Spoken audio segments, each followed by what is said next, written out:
रेणुका की शादी कुछ ही दिनों पहले शास्त्री नगर में हुई थी। रेणुका बहुत ही आलसी लड़की थी। वो दिन भर बेड पर सोती रहती या फिर मैगजीन पढ़ती रहती और घर के काम भी धीरे धीरे ही करती।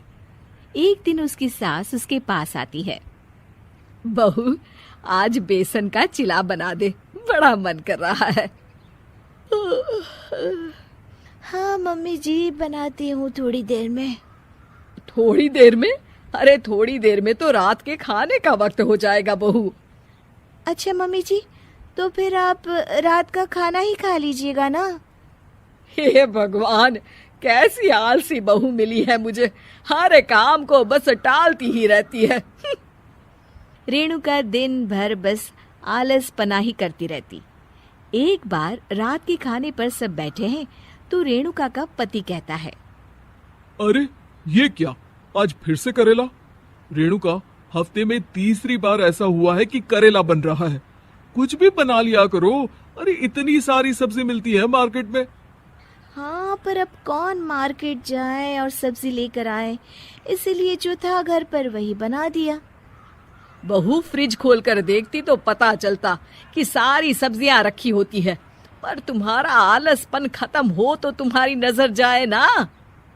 विशाल कमरे में आकर रेणुका से पूछता है, रेणुका, मैंने कहा था तुमसे कि मेरे लिए रुमाल ले आना। मेरे सारे रुमाल खराब हो गए हैं। तुम ले आई क्या? आज नहीं गई, कल ले आऊंगी। ओफो, पिछले 4 दिनों से मैं यही सुन रहा हूँ। बिना रुमाल के ऑफिस जाना पड़ रहा है। तुम तो बहुत ही आलसी होती जा रही हो रेणुका। आपको रुमाल की जरूरत है ना, तो खुद ही खरीद लीजिए ना। हाँ, अब वही करूंगा। तुम्हारे भरोसे बैठा रहा तो कुछ नहीं होगा। एक दिन दरवाजे पर बेल बज रही होती है और रेणुका सोफे पर बैठी होती है, पर आलस में दरवाजा खोलती ही नहीं। अरे बहू, कितनी देर से बेल बज रही है? क्या कानों में रुई डालकर बैठी हो जो सुनाई नहीं दे रही बेल? मम्मी जी, अब आप आ ही गई हैं तो आप ही खोल दीजिए ना दरवाजा। क्यों मुझे ताना मारकर और देर कर रही हैं? अरे वाह, उल्टा चोर को तवाल को डांटे। सास दरवाजा खोलती है तो उसकी पड़ोसन दरवाजे पर खड़ी होती है। दरवाजा खोलने में इतनी देर क्यों हो गई? सब सो गए थे क्या? और ये भी कोई वक्त है क्या सोने का? हाँ? अरे नहीं नहीं, ऐसी कोई बात नहीं है। आइए आइए, आप लोग अंदर आइए। ओफो, इन सबको भी अभी आना था। अब मम्मी जी लगा देंगी मेरी ड्यूटी किचन में। बहू पकोड़े तल दे, बहू चाय बना दे। अरे बहू, सो गई क्या? कब से आवाज दे रही हूँ, जा चाय बना कर लिया। हाँ मम्मी जी, अभी जाती हूँ थोड़ी देर में। सास रेणुका को आंख दिखाती है।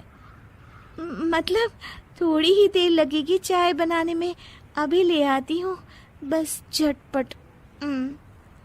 रेणुका रसोई में जाती है और इसी आलसीपन में वो चीनी की जगह नमक डाल देती है। जैसे ही सब चाय का घूंट भरते हैं, चाय थूक देते हैं।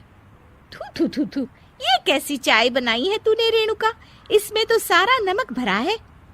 हाँ, और ये पकोड़े, इसमें इतनी मिर्च है कि मेरी तो हालत ही खराब हो गई खाकर। और रेणु जी, आपकी खातिरदारी में पहले तो कभी कोई कमी नहीं रहती थी, पर जब से आपकी ये बहू आई है ना, मामला कुछ गड़बड़ा सा गया है।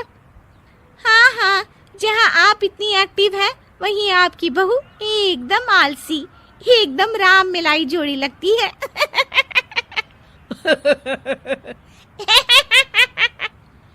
अच्छा जी, चलते हैं अब। नमक वाली चाय पिलाने के लिए बहुत बहुत शुक्रिया। सब वहां से चले जाते हैं। अरे तूने तो मेरी नाक ही कटा दी बहू। वे लोग क्या सोच रहे होंगे मेरे बारे में?